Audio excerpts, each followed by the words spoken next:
Hi, and welcome to Voices of Esalen. I'm Sam Stern. Today I'm joined by Stephen Harper, longtime resident of Big Sur and longtime teacher at the Esalen Institute, the Tassajara Zen Center, and many other institutions. Steve is a Gestalt practitioner in the tradition of Esalen co-founder Dick Price. And today we speak of Steve's special relationship with Dick, his adventures in wilderness, his thoughts on raising two sons in Big Sur, and his deep history with the Esalen Institute. He showed up on the scene in the late 70s and has been an integral figure here ever since. I'm joined by Kai Harper, Steve's son, and my colleague on this episode, so with no further ado, here's our conversation with Stephen Harper.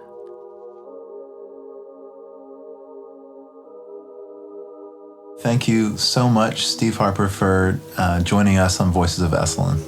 It's a pleasure to be here. I have another interviewer with me today, Kai Harper, your son. And Kai, it would be great if you could start off this interview by kind of introducing yourself and talking about your role at Esalen now. Yeah, absolutely. Thank you so much for having us tonight.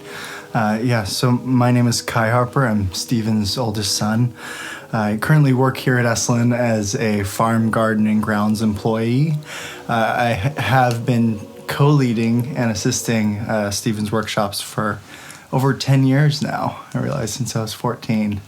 Or if you believe certain stories, since 3, was it? You were in the catalog at 3 years old. Yes. In a family hiking workshop. So you're actually in a catalog description bio. Absolutely. So maybe believe isn't the right word, but definitely since 14, more regularly assisting. So that's kind of my background and connection to Esalen. So yeah, Dad, good to see you. Thanks for being here tonight. I've heard stories, whether it's in the car or around our dinner table, about Esalen and about your experiences at Esalen and kind of a unique perspective on the people here and the teachers you've had and the experiences you've had. And it's stories that I would really love for other people to hear because I know it's been really invaluable. With that, I would love to hear kind of about your initial arrival to Esalen. What was that like? What was your early experiences at Esalen? And kind of give us a little bit of background and history. Yeah. Thank you. When I'm asked this question, I think I often respond with the response that actually it felt like Esalen came to me first. And that speaks back to, I think, our family lineage of my mother, my father, your grandmother, grandfather. My mother, after getting 4 kids mainly raised, she went back to school to become a counselor and started coming to a place called Esalen Institute. And she was taking a lot of bioenergetics workshops, Gestalt, probably some encounter, group work, a lot of body work.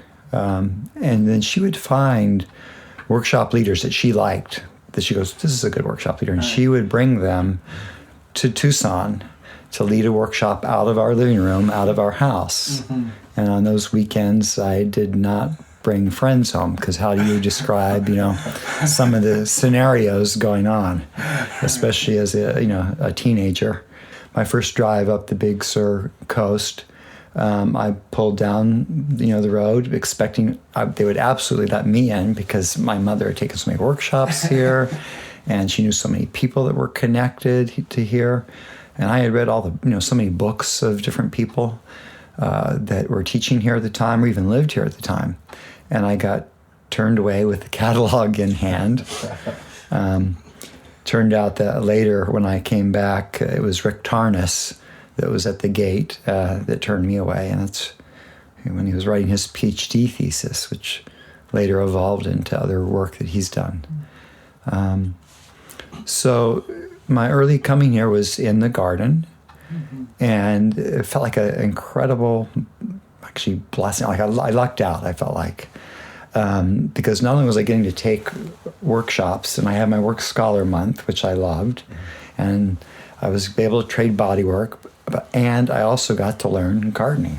What year was this, Steve? Yeah, so this was in 78, and so this would make, this year, 2018, will make my 41st year here, but it'll be my 40th year of actually offering workshops here.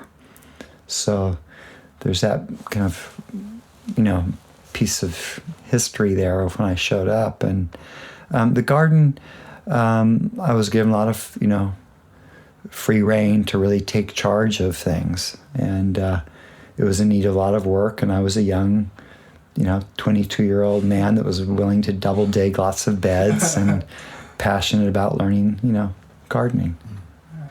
And it felt like it was both. I was gardening outside, and I was very clearly gardening inside. At that time at Esalen, as a work scholar, it was very easy to take week-long workshops in the context of being also in your work scholar month. So there's a lot of teachers accessible, and I really used it to my advantage. Not to my advantage, but for my learning. Do any of the workshops that you took in your early years, do any spring to mind? Well, one of the first I took actually was with Michael Murphy and a number of other people that were leading it. I think it was like 4 different leaders. And that had come from, my college days and high school days, all the different sports I was involved in, which I don't need to tell you all of those, but there were many. And especially my mountaineering days. There was a book that George Leonard had written called The Ultimate Athlete. And of course, I'd read Michael's book, Golf in the Kingdom. And so those spoke to me because sports was one of the ways that I had kind of experienced something, out of the ordinary in my own, perception of myself and, external reality. Mm-hmm. And so it made sense to me. So that was an early workshop I took. A lot of them were movement and massage oriented, more towards the somatic end of things. I took a massage workshop with Deborah Meadow and Lori at the time. I took Mike Spino. He was a runner and a running coach. Wendy Palmer, George Leonard, Richard Heckler were teaching a lot of Aikido workshops. And also their teacher, Bob Nadeau, was teaching a lot of Aikido workshops. And Aikido blended very well. They're teaching the principles of Aikido more than the martial art. They were teaching more of the art part that could apply to daily life. If you had to try to characterize the Esalen that you stepped into in 1978, 79, 80, what would be some of the kind of the defining characteristics of the culture? Yeah, I'll sidestep for a second. Dick, and I think maybe Dick and Michael, but I know Dick often referred to Esalen as, Esalen as a Rorschach test, So everybody has their own view of what Esalen is or should be, right? And I think that's actually fairly true. Everybody that comes here comes with an idea about what Esalen should be, and then as they're here, what they want it to be, and it's all seen through the lens, of the particular person. So obviously, whatever I say here is, through my lens and through at that time. And I would say the story has changed, as I've grown older and been here more, in a length of time. The story of my first arriving here has changed because it has the perspective of, 40 plus years of history. When I first arrived here, the old timers at that time said, "Oh, you've already missed it. You've missed. It was really cool before, but it's different now, and you missed it." Yeah. And I believed them. I really thought, "Oh, I missed it. I missed the cool part. Well, I'll take what I can get here," which was actually really rich. There was so much available, and I really jumped in. At that time, most of the administrators of Esalen lived on Esalen grounds or within a mile and a half. There was a feeling at that time of community in a different way now. There's always community been here. there was a different time where I think it had come to a certain level of maturity, out of the 60s, kind of maybe out of some of its preteen kind of rebellious, stages. Still very much a rebellious thread through there. And yet there was people, couples having their babies here, the gazebo getting, well underground, well kind of grounded and going.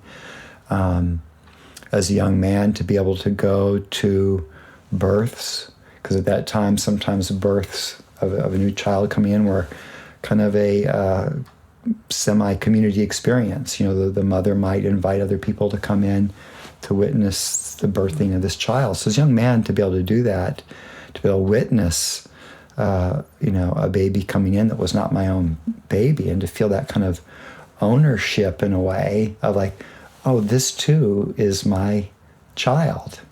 Not directly my child, but I too am part of this. And then also on the other end, there was people that, passed here, where I was in the room or nearby when they passed. So there was that context of a feeling of a village in some way. And also at that same time, there was this interest in taking the idea of self-responsibility a little larger than just this smaller definition of self. Like, how can we be more responsible for all of the parts of our lives?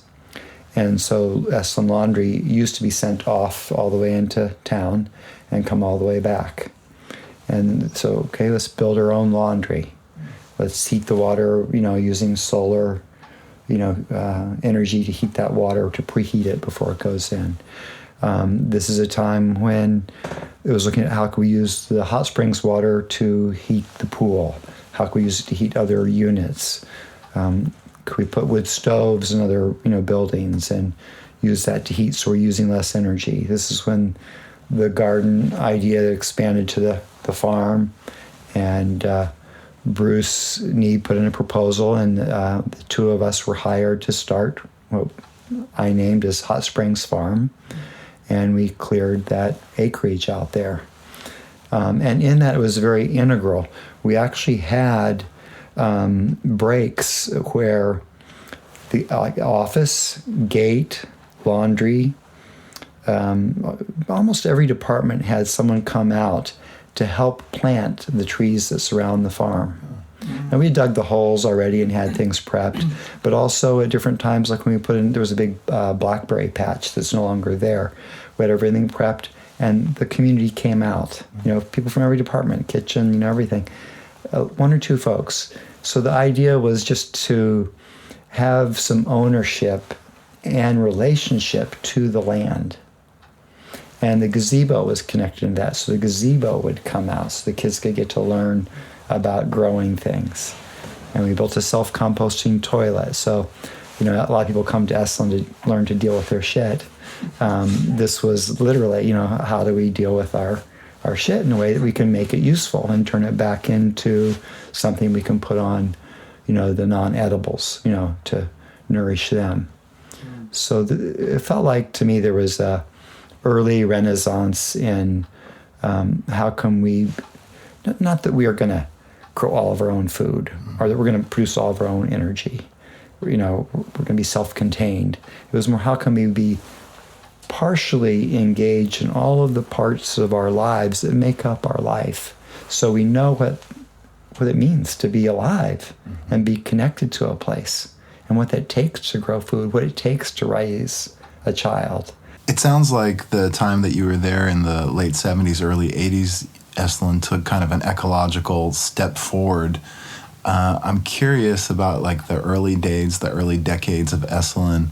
Was it as ecologically conscious? I know it was a kind of a countercultural hotspot, and I'm just wondering if you know about their attitude towards things like growing food. The energy, how can we be more responsible for our energy use? I remember that coming in more around 78, 79, 80 in that window. It really wasn't, from my knowledge, on the radar really in the 60s. It was really more about the workshops going on. So this is just kind of continuing in this vein of what the culture was like while you were here. Initially you came here as a student, and then you became a staff member and would kind of come in and out seasonally. I'm also curious, fast forwarding a little bit, what was it like to then raise a child in this community? And you've raised 2 children pretty darn well, if I can make that claim. And you raised them at Esalen to a certain extent. And so you got to see these lives beginning in this community develop and what it was. And then you had eventually switched into a role where now you were having those experiences as the parent. Yes. So I would love to hear a little bit about what that was like.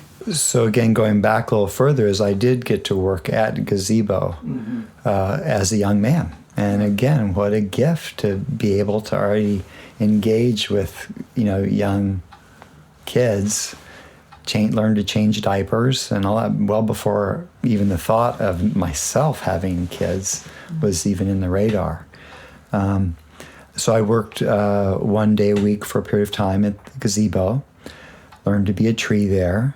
I did, one of the things that often they would ask me to do is to take the kids up the canyon. So I take them up the canyon and, get them into more wild areas of Big Sur. And kids love to eat things, especially off the land. So I would often show them some edibles that they could eat. So having that kind of as a base, then having, you and then Kess come into the world, really feeling that, just Gazebo, was like, I can't think of a better place to raise a kid, because so much of the philosophy that Janet brought there was really, it was based in Gestalt. She was very influenced by Fritz Perls, and goes back to this concept that Fritz worked very strongly from of organismic self-regulation, and kind of trusting that basically kids know pretty well how to be kids. Right. And if anything, it's adults' job to kind of step aside and kind of support and trust that process of kids coming into themselves. And the way a lot of people, have difficulties later on in their lives is because adults came in thinking that they knew better, or this is what you should do, this is what you can and can't do, this is a no, this is a yes. That were pretty strong and firm boundaries. Where Gazebo was this, much more open with a very clear container in it. But just even the idea that the first month that anybody was there as a teacher, your whole first month you were just asked to be a tree. Kind of gives the idea, you're supposed to make yourself just almost invisible to the point that the kids didn't even know you were there, unless there was a real need for you to, to somehow step in. And that's often, I think, how the teachers were there. So as a parent, to have that where, you could come home, filthy, dirty, having had a really long day of play, and there's goats and chickens and the donkey and places, trees to climb and things to do and kids to engage with, and the tricycles to come flying down the hill into the hay bales. That all those experiences,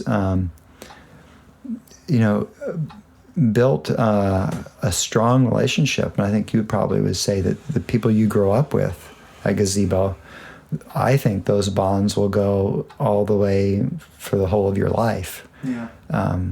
Yeah. So as a parent, to know that my children, you and Cass, could have that as an experience was a true gift. Absolutely. A true gift. Yeah. Well, and I remember from my own experience this other piece of, we were connected to Gazebo and we went to Gazebo, but just the greater container of Esalen, growing up in that I remember playing tag throughout the bushes at, 8 at night, where we're roaming around acreage, acres of property, without fear, really. Yeah. And without also some parental fear. And I also remember community events and doing 4th of July and Danny B doing the coin drop in the pool and these huge community events. And so there was also the Esalen as the greater container for my upbringing. Yes. So I'm curious what it was like with that piece. Major concerts, Right. As a little baby, there was a major concert here, and it was at the big house. There was a gathering for the musicians, and Bonnie Raitt and Jackson Browne both held you as a fresh baby there. So you came in with some, rock and roll, or whatever you want to call that genre, at an early age there. And then, of course, Baba Olatunji was doing 4th of Julys at that time. So, you grew up with context, and also going to the baths. Mm-hmm.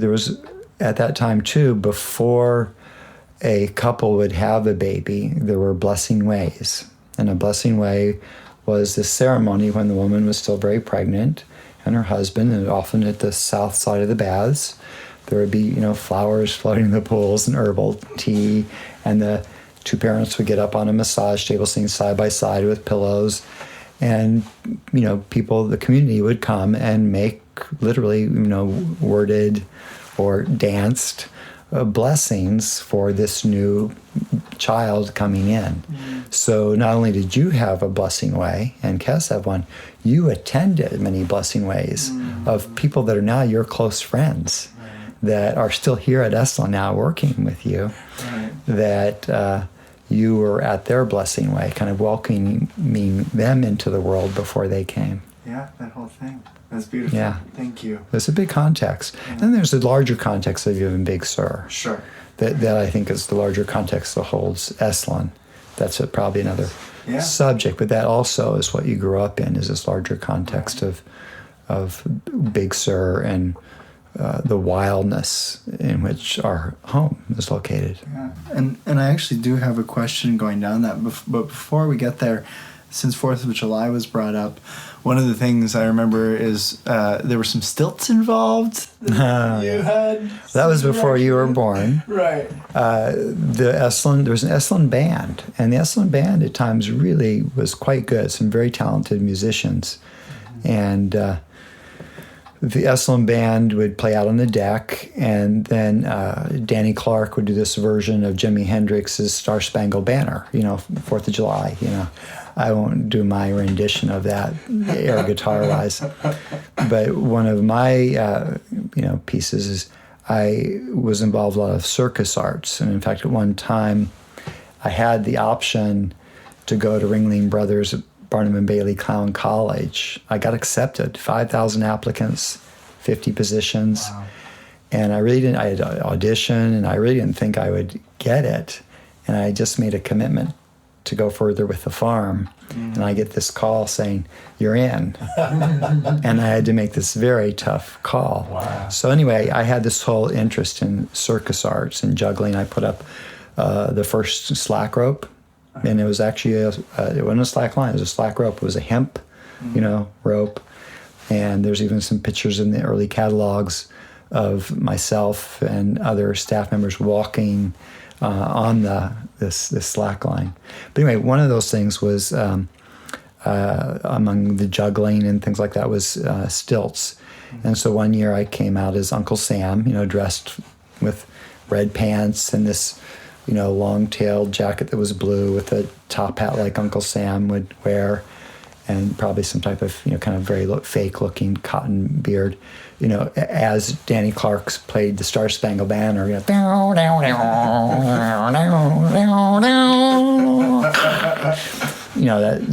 Woodstock style version.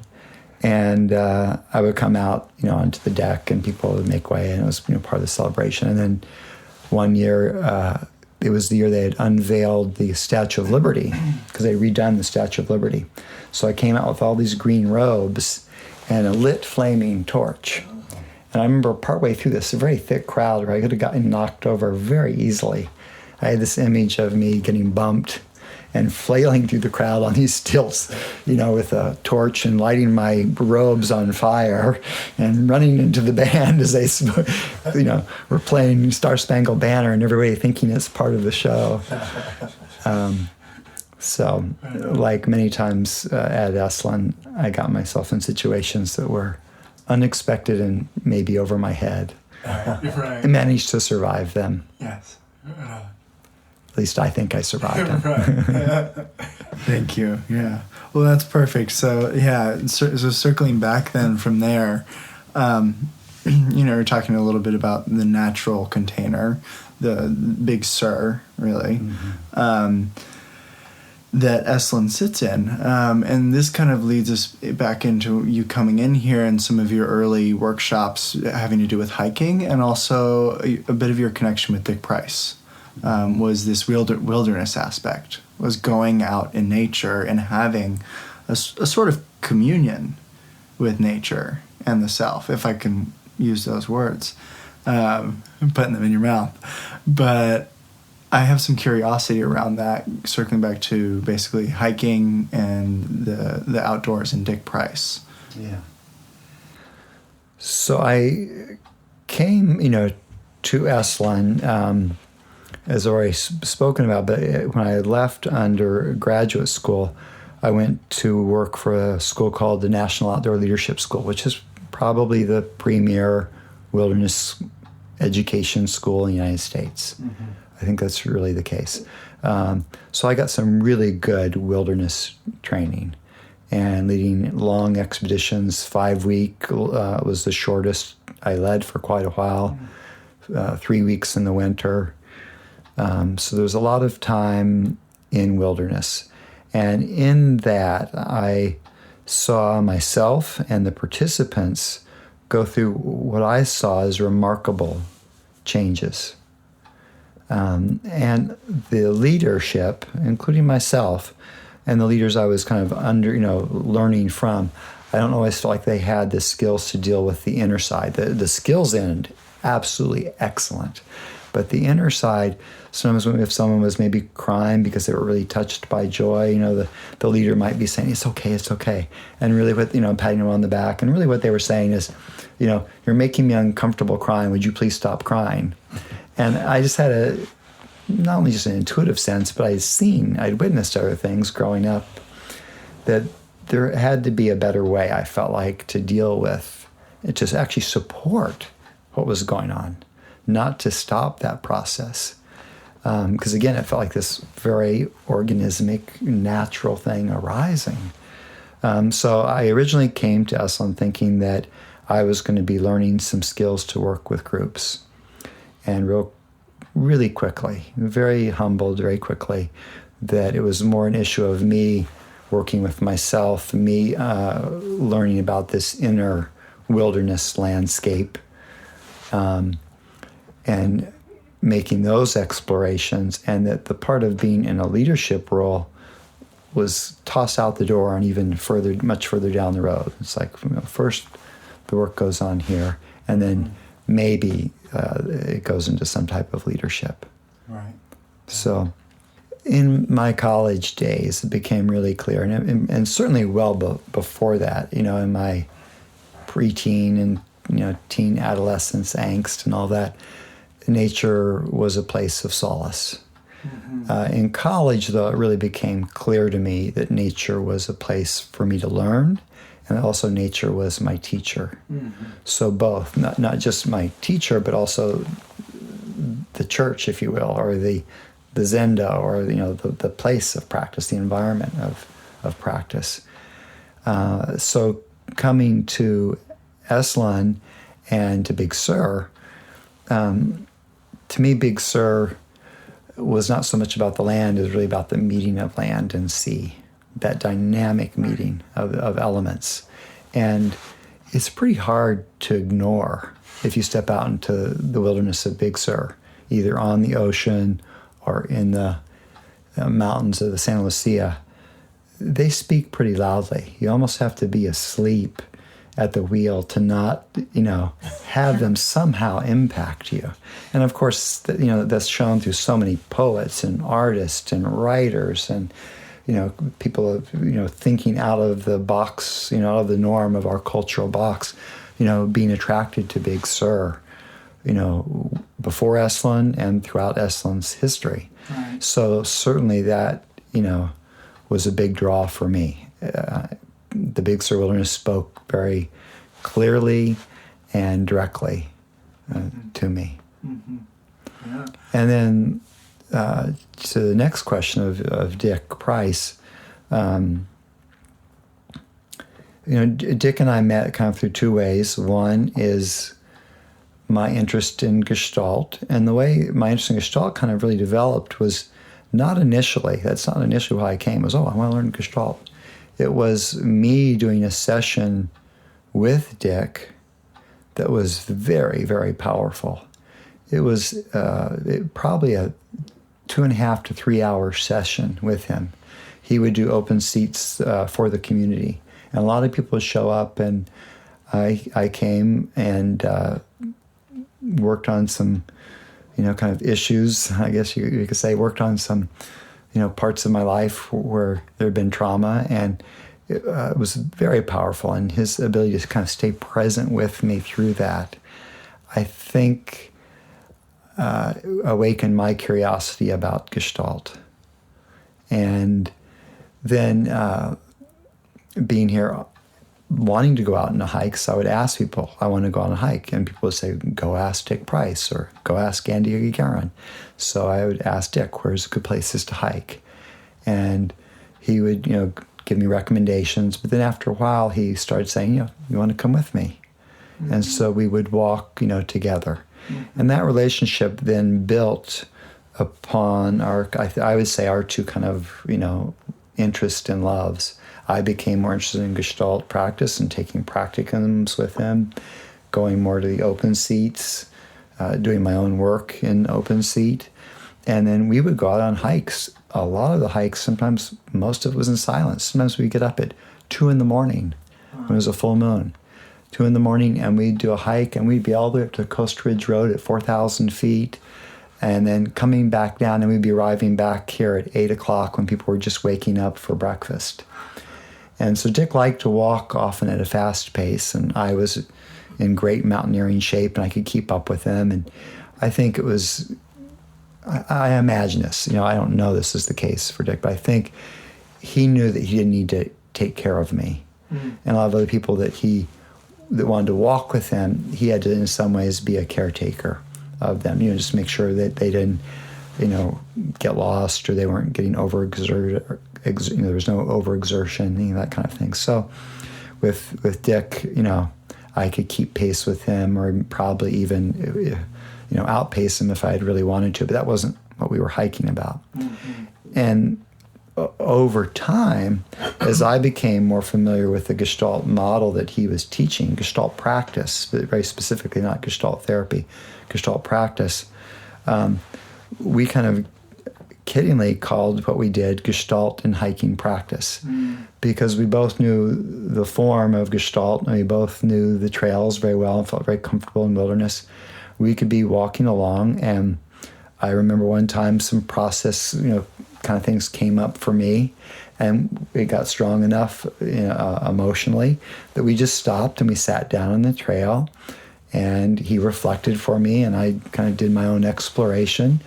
And then when it got to a certain point, without any words between us, we just got up and started walking again, continuing the role of reflector and initiator, and now walking.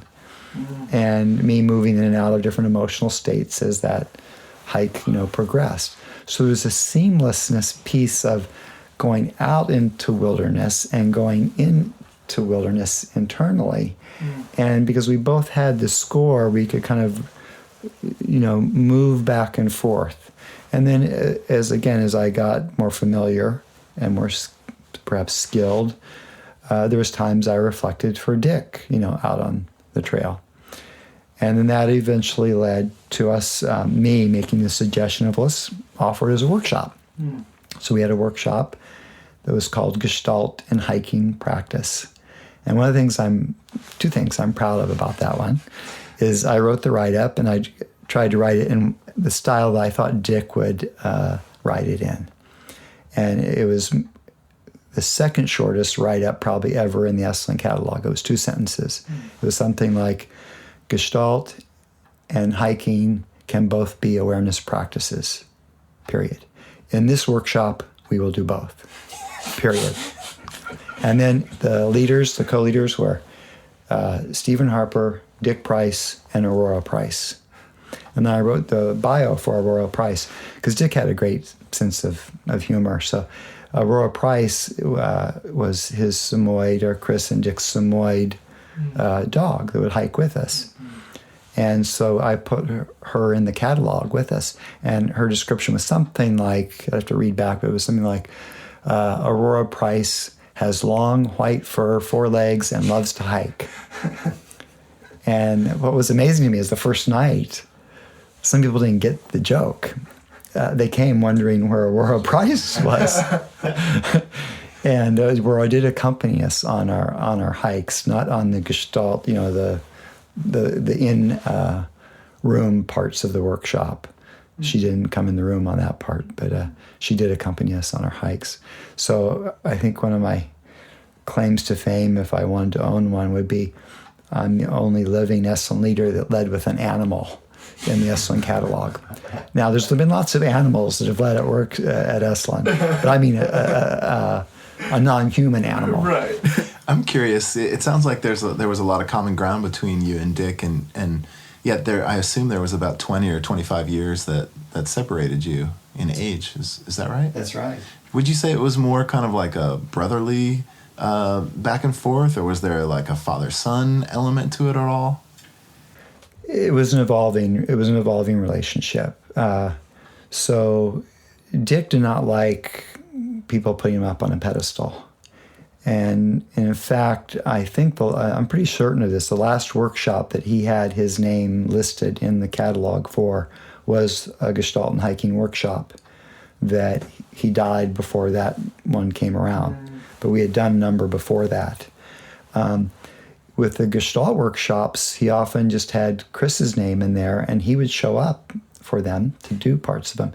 But he almost liked to remove himself from that. And even when I asked him about writing a book at one point, I think that might have changed later in his life, but earlier on, like, why haven't you written a book? And he said, I have no interest in writing a book. It'll hold me, almost like it would hold him to some kind of, position. And so to come to your question about father-son, I wouldn't say father-son. I don't think we would have become friends if I was holding him in the role of a father figure. Now, he was a mentor to me. Now, he would maybe be uncomfortable with me saying that. If I said, you're my mentor, he may have backpedaled a little bit. I don't know about that. I imagine that was the case. So he very clearly, even in his work, initiator, reflector, it's this meeting of equals doing exploration. And, that was, at least in the open seat, that's, how it works. And honestly, early on, he was a mentor.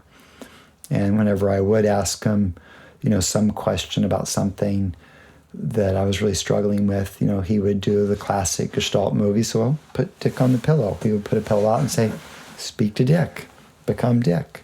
He wouldn't give me an answer that was from him. Mm-hmm. As our relationship evolved, I knew that something was beginning to shift and more towards the friendship level. Mm-hmm. When I asked him, a question I was really struggling with, and he gave me an answer.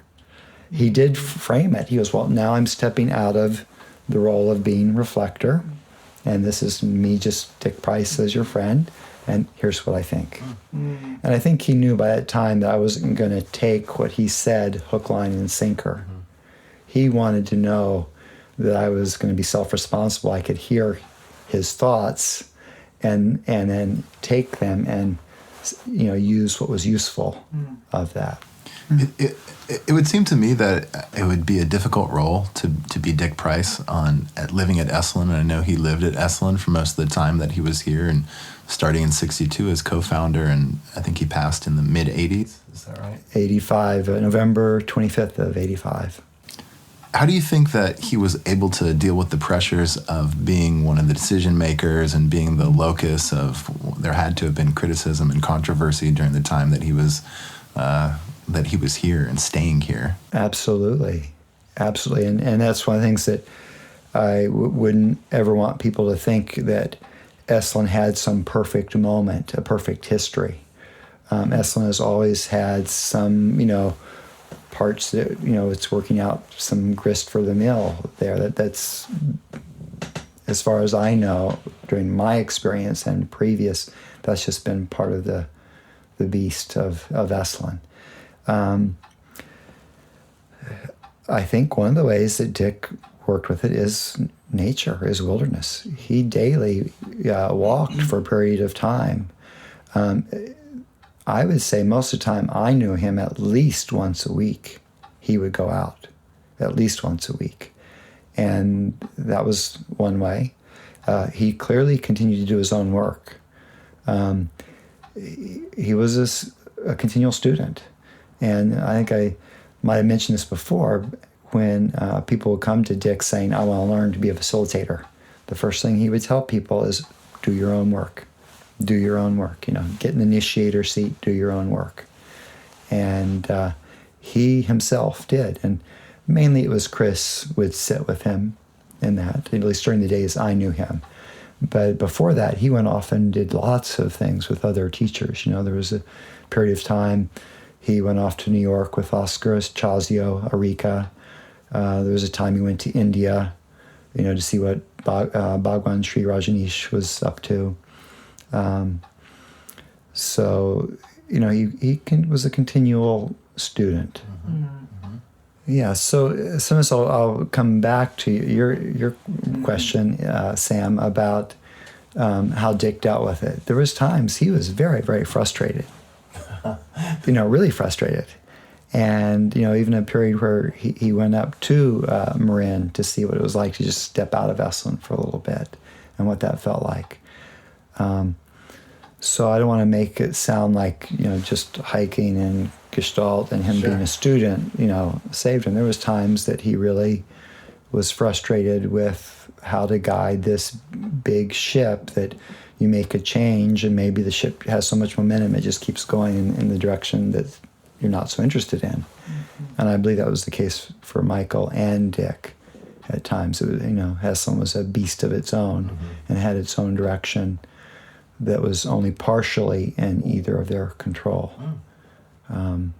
They certainly had influence, but I think in a way it had a life of its own, and so many synchronicity, so many events that just came out of nowhere, apparently, that seemed like they were synchronicity showing itself. There's a story that I've heard before that really struck me, that I was curious around how Dick Price showed up in community, and where you actually went late at night and would have a process with him and Chris, and the way he showed up for you.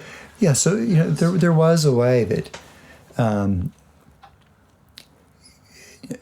he held a larger space for somebody in suffering than anybody I had met previously, met during that time, and maybe have met since. His capacity to hold presence in an open space full of equanimity for a person in deep suffering. Almost the deeper they were in suffering, the bigger he got.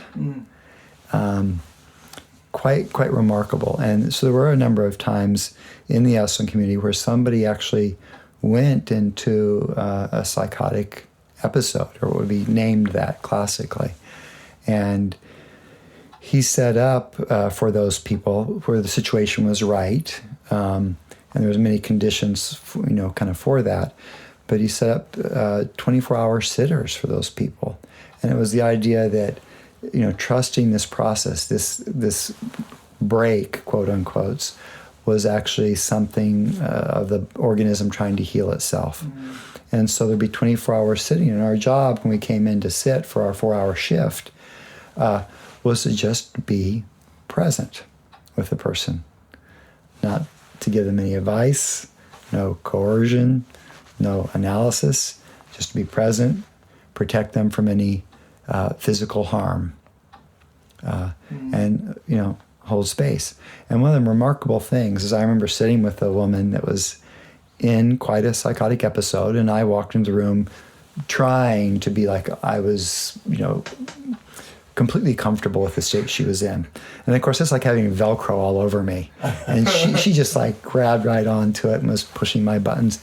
And one of the remarkable things about some people when they're in a psychotic episode is they know almost exactly where your buttons are, and the most sensitive ones.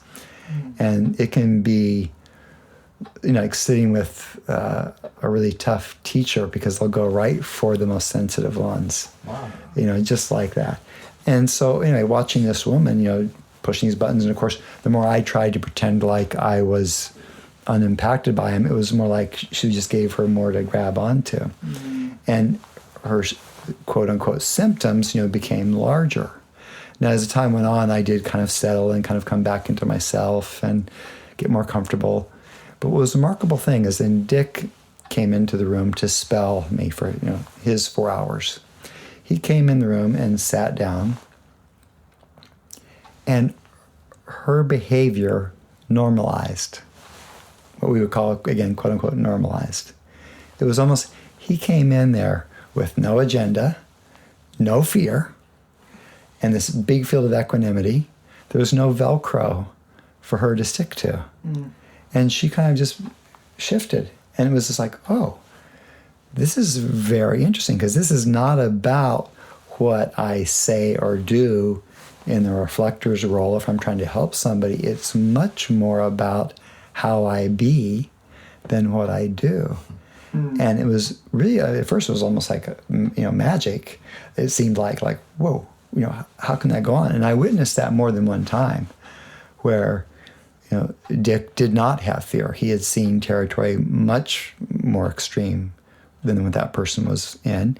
And if anything, he was genuinely curious about the state. Mm. To be curious with them. Let's be curious about this. And what a gift. Some people came because it was somebody close to Dick, and they were having someone they knew was having a early episode, and they were brought here to give that space. And Dick was set up people, and there was trainings given for the people that were sitting. And the training was basically, don't do anything, just be. Mm-hmm. And then there was also an episode, there was episodes where people, while they were here, had a break.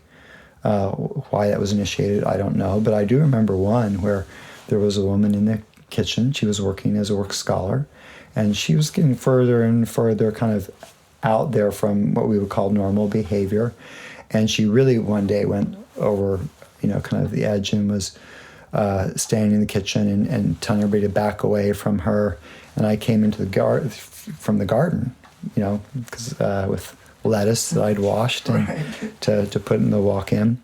And Brian Like was there, and he sees me walk in. He goes, "Go get Dick." And I remember running over to the little house as fast as I could to get Dick. And Dick came over, and he just came into the field very quietly and entered into some engagement with her, and other people backed away, and he walked off with her, and we did set up a thing for 2 weeks of people sitting with her. Wow. And there were a number of other situations. In that case, the family of this woman got uncomfortable with the length of time and intervened. But there were other cases where I watched people go through a full, psychotic episode, and to the point of, in the middle of it, they were 24 hours. They were not sleeping, or at least 23 hours and a half, maybe a half an hour sleep, just continually going, no filter. No filter. Whatever thought was coming into their mind was just spilling out and just going and going and going.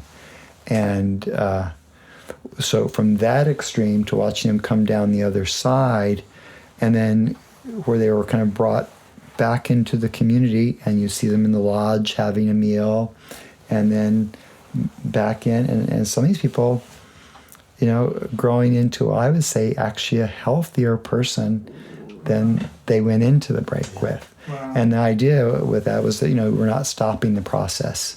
And often, in the model that, Dick had been treated in, the model that Dick was interested in finding other ways was, what if we make this assumption as other cultures did, that maybe this is some type of spiritual emergence. It's not a pathology. It's a spiritual emergence. How do we support it and be with it, that this is the organism's way of actually coming to more wholeness? So thank you. So we've heard a lot about, the community and your relationship with it, and a good chunk about Dick Price. And a piece that that I'm curious about is kind of the different hats that you've worn at Esalen over the years. I mean, I've heard plenty of stories about the different ways you've inhabited your roles here. So as a student first, and then continuing on from there. So I was very lucky, I think. I got to be in the garden as a work scholar, and then I was invited to be a work scholar too, which that program had just started. It's now called the Extended Student Program, and that was actually a name change that I made later in the 90s when I was invited to be more involved in that role. But I was only in a staff position of some sort in starting the farm, and then being a supervisor of the farm. And then my main role has been as a workshop leader, and I've gotten to mix it up with lots of leaders. I think I was young enough and bold enough and naive enough to go up to teachers that were really teachers of mine and say, would you like to co-lead, a workshop with me? And they, to my surprise, more often than not said yes. So I've gotten to co-lead with quite a few. At one point, for an interview with Stacy, I counted up just in my mind, over 40 people that I know I've co-led in. Their name was also in the catalog, with me. And then there's a number of people I've co-led with where I've either invited them into my workshop, they just weren't listed in the catalog, or vice versa. A leader that invited me to do part of their programming in there. So this mixing it up of traditions is really fun for me, because I think everything goes with wilderness or with wild nature. Right. And these traditions, all of them, which are quite broad, enhance the experience of how we engage with wilderness, and we engage with external and internal wilderness. So roles at Esalen primarily has been as a workshop leader. I was invited to kind of give some more structure to the extended student program. And I was given quite a nice budget and got the visiting teacher program really rolling. So there was really clear teachers coming in. It was really fun. I would have these big staff meetings and say, who would you like me to invite? And I would get these long lists of names. I would just cold call people and say, would you like to come to Esalen? I can offer you a place to stay. I have this much money I can offer you. And you'll have plenty of time to write. So like, for example, I had Joan Baez come into the little house, and she sat on right there at the fireplace, and she played a concert for 22 staff members. And we could request things. Like I said, would you do your Bob Dylan impression? Because she does this dead-on Bob Dylan impression.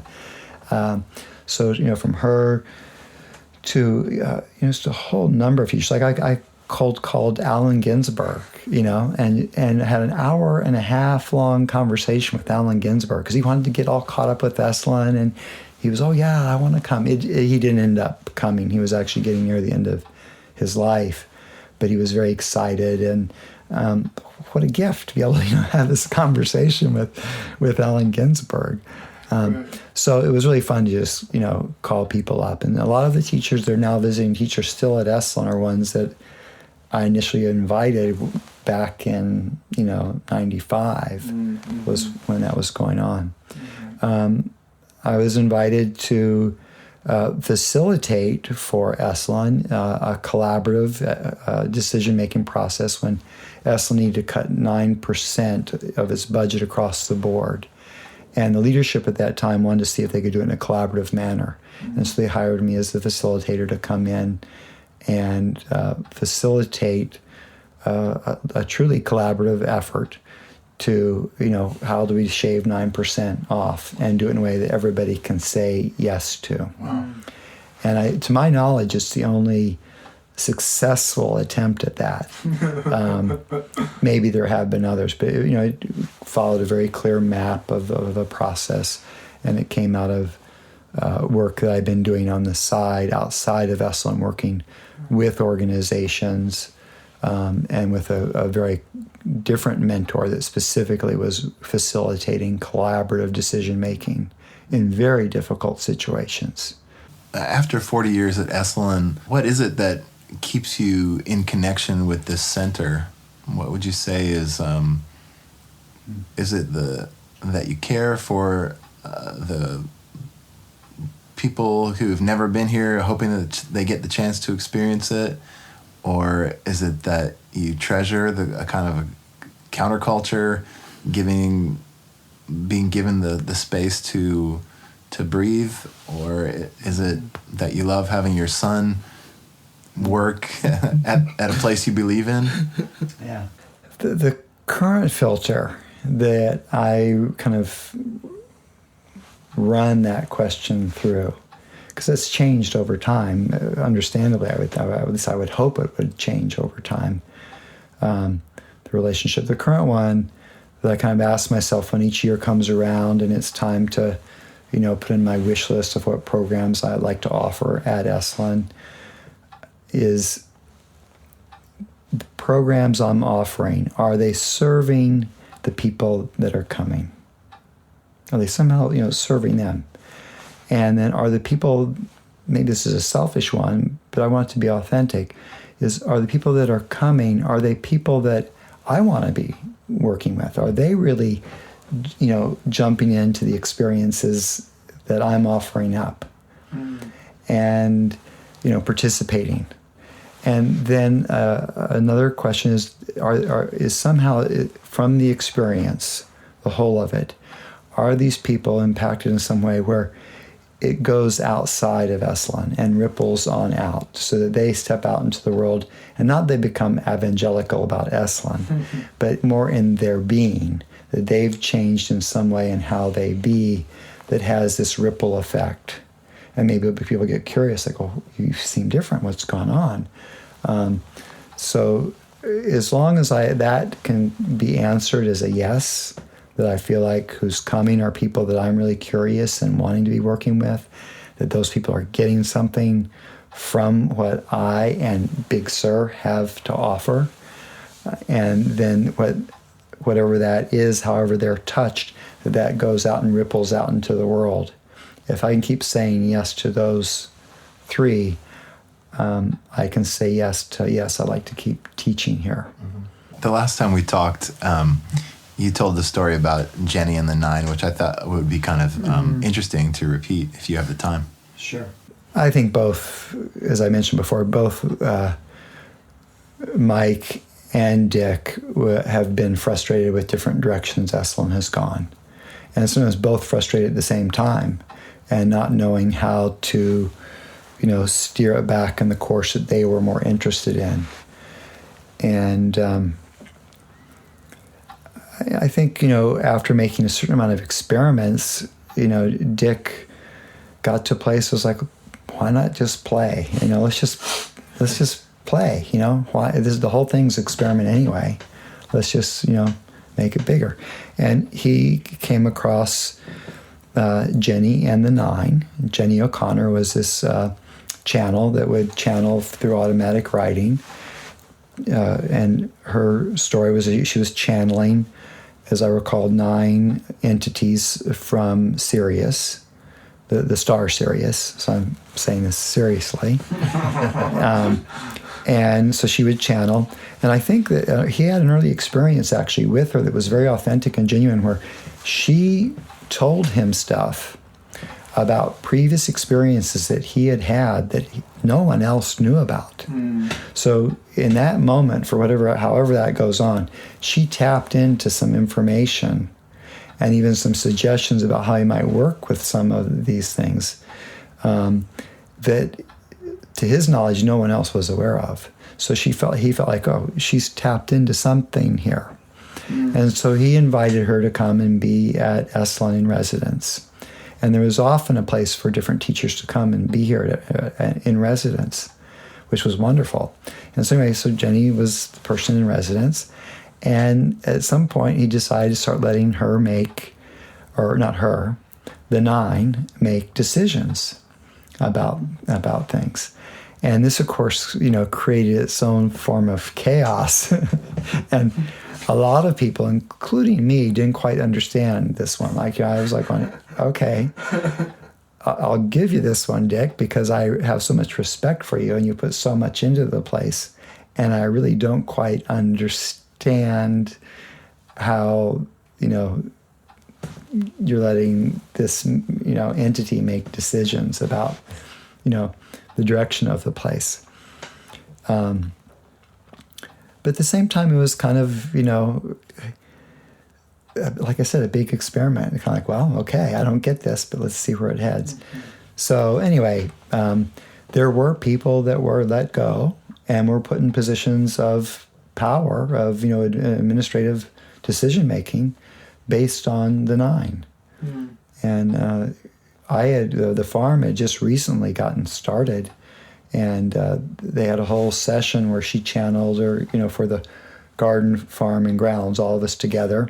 We were up in one of the Rolf units, and I remember sitting there, and she's channeling, and she gets to me, and she goes, Stephen actually should not be running the farm or not be involved with the farm. And I went into immediate panic, like I've just lost my position at the farm, and I'll be kicked out of here, and, what will I do? And I couldn't believe it.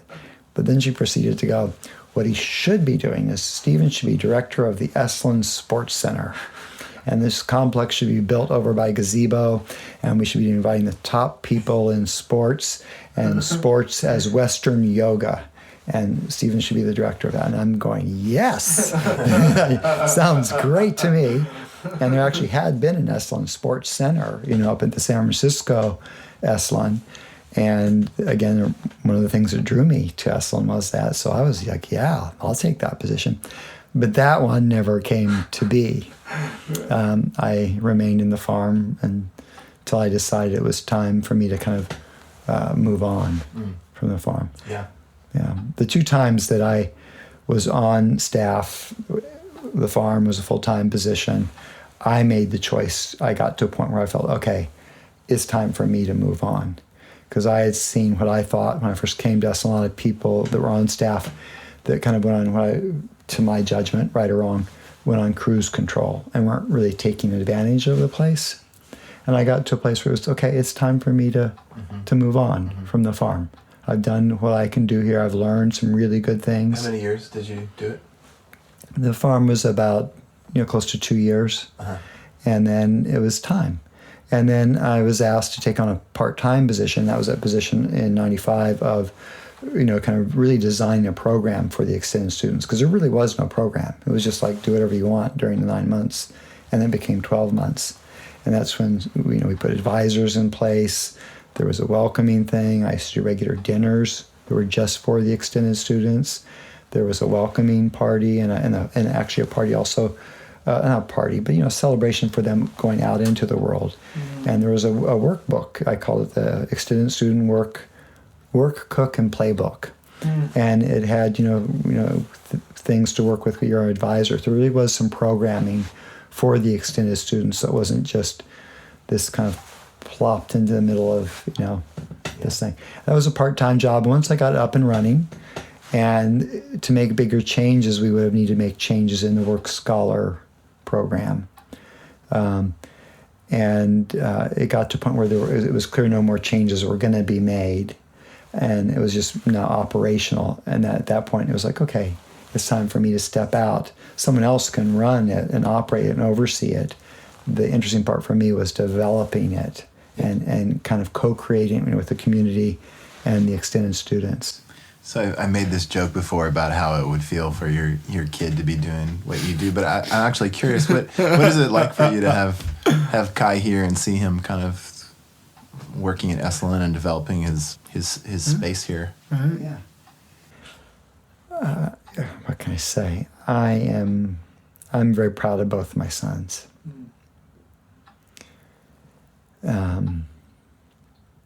By how they've chosen to show up in life. And I've been very, I think, careful as I can as a parent, to, like, for example, not take them on these long wilderness journeys because that was my passion. Because that's the quickest way to turn them off of wilderness, is to force them on some long wilderness hikes that I'm really interested in, and they're not really. So I really tried to just do just the right amount of introduction, but not to the place of pushing. And the same with Esalen. Invitation is something you want to be a part of.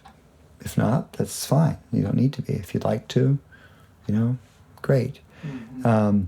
And in a way, it was a surprise to me. We were doing family workshops where it wasn't so much of a choice. I would ask the kids, at very young ages, do you want to do this family workshop next year? Well, at that age, it was hard for them to really know what next year even meant, right? So they'd say yes, and we do a family workshop when they were quite young. And so they had that, experience where they said yes to it. But I stopped at one point when it became a place where I felt like it was forced, where actually, if I can tell a story on Kai, Please, yeah. where I was down with it. I would present something to the group, right? And, he's there as one of the leaders, on the apparent level, because he's listed in the catalog there. And I would present an exercise that we could do as families together. And I would finish it up, and Kai would go, "Oh, no." And he'd roll his eyes. This again. and I just go, "Oh dear." Because all the kids are watching Kai, and they're reading off of him. And if Kai's going, "Oh, this." And so I was like, in between sessions, I would try to have a real clear conversation with Kai and his younger brother, Cass, and say, "Look, in this, I really need your support for this to work. So even if it's not something you want to do, if you can at least find some way to be neutral, that would help support me in my role." Mm-hmm. And so we get out there on the trail, and I would suggest something, and Kai, "Oh!" And so at that point, I decided, okay, next year we're not doing the family workshop, because that's not the role I wanted with Kai or Cass. Mm-hmm. Yeah. It was not the role, very clear. And the ironic part is we got to the next year, and Kai came to me and goes, "Dad, how come we're not doing the family workshop?" He had no recollection of, that, like, oh. Mm-hmm. So, I really drew back. And then at 14, Kai came to me, to my surprise, and said, "Dad, I want to assist you on one of your workshops." I was like, "Really? Are you sure? And this is what the job description looks like. Here's what it looks like." Because by that time I was more clear about how to be clear. Mm-hmm. So here's what I ask of my assistants. Can you do this? And I think I can do that. Yeah. And from then on, he has, and I've been very clear, even at times when I kind of really needed him to be there, or I needed an assistant, put it that way. Mm-hmm. It was really clear, like, this is your choice. Do you want to be here? Yeah. So I really do feel like Kai has chosen of his own accord to be at Esalen, not by me saying this would be a good idea. Sure. And I've also really been very careful about not altering Kai's experience by saying, "Well, in my day, they did this and this and this and this and this and this and this, and you missed the best part," because that would undermine the experience that Kai's creating for himself with you as part of the community and this larger community that should be and is different than the experience I had. So, trying to stay out of that so there's no comparing. So that Kai can have his authentic, original experience. I had and I'm still having my authentic, original experience. Yeah. But for Kai to have his own. And for me not to be, in that. And so I hope I'm doing that. Oh, yes, very successfully. Even to the point where I've, in our conversations, been like, "Dad, it's okay to visit." Like really, it's okay to come see me, unprompted, which is a wonderful dialogue in our relationship and has been. Yeah. And it was like when I was 14, I got really clear I wanted to be a part of it. And that's when I stepped back into that assistant role, and we've done family workshops since, and other ones as well. And the one that I'm really proud of, and of course I'll tear up here a little bit, was, our Fathers and Sons workshop done on Father's Day, because both your birthday falls on Father's Day and your brother's birthday falls on Father's Day. Every 7 years it cycles around. Yeah. And then my father was coming, so we had 3 generations of my father, Kenneth, your grandfather, myself, and then, you two, leading these Fathers and Sons workshops on Father's Day with just fathers and sons in the room. Yeah. Some of the most powerful weekends I've ever done. Yeah. Steve, thank you so much for doing this. This was a pleasure. Yeah, and a pleasure for me, and thank you for the work of doing it.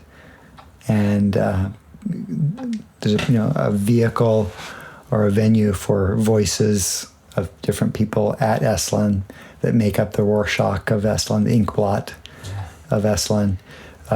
Come and give voice and let that voice go out into the larger world in ones and zeros. Right. Yeah. Wonderful. Thank you.